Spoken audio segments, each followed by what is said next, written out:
il est inférieur, pardon, il est inférieur à 2, excusez-moi. Il vaut 1, quelque chose, donc il est inférieur à 2. Et donc, on va voir que la méthode de Newton, qui est une méthode de point fixe, est quadratique. C'est-à-dire que quand on aura à partir d'une équation f de x égale à 0, fait un certain nombre de transformations que nous recommande monsieur Newton ou la méthode de Newton, on va arriver à, après analyse de l'erreur, on va arriver à quelque chose comme ça. Donc, on dira que la méthode de Newton est quadratique, ce qui est une très bonne chose. Mais il y a des inconvénients. Cette méthode-là, elle a des inconvénients qu'on verra. Et à cause des inconvénients de la méthode de Newton, on va développer une autre méthode qui est très proche de la méthode de Newton, qui enlève les dérivés, le calcul analytique des dérivés, et qui les remplace par des choses un peu simples. Et ça nous donne une méthode qu'on va appeler la méthode de la séquente. Et on verra que la méthode de la séquente n'est pas quadratique, mais elle est entre le linéaire et puis le quadratique. Pourquoi? Parce que on peut montrer et on pourra montrer, on verra que l'erreur à une étape n plus 1 est proportionnelle à l'erreur à l'étape n à une certaine puissance qui n'est pas égale à 2, qui n'est pas égale à 1, qui est égale à un nombre extraordinaire, puisqu'il s'agit du fameux nombre d'or et pour lequel beaucoup de choses, beaucoup d'encre ont coulé. Il y a beaucoup de livres qui parlent de ce nombre-là. Vous pouvez aller sur Internet, taper le nombre d'or et puis voir qu'il y a de très belles choses qu'on dit par rapport à ce nombre. Pour nous, il suffit de penser que c'est un nombre qui est compris entre 1 et 2. Et par conséquent, cette méthode-là, elle est à cheval entre les méthodes d'ordre 1 et puis les méthodes d'ordre. Donc, c'est pas mauvais. C'est bon. Ça, c'est bon. Mais ça, c'est meilleur. Seulement, avec lui, il y a quelques inconvénients qu'on peut... peut-être, c'est xn plus 1 égale à g de xn. Et puis x0 égale à départ. Et j'ai dit que x0 doit être choisi dans le bassin d'attraction de R. R étant le point fixe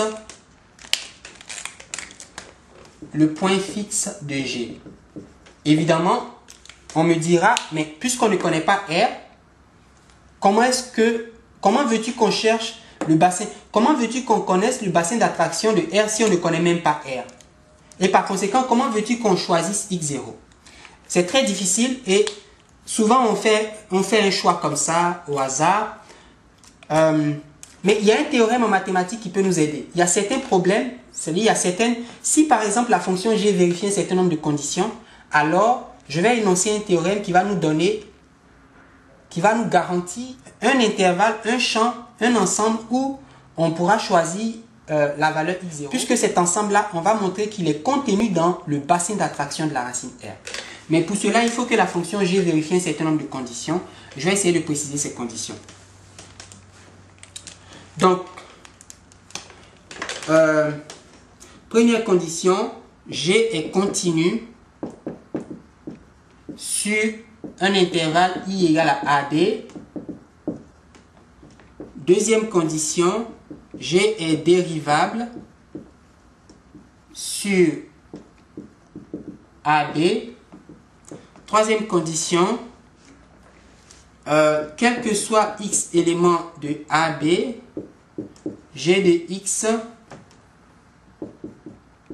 élément de AB.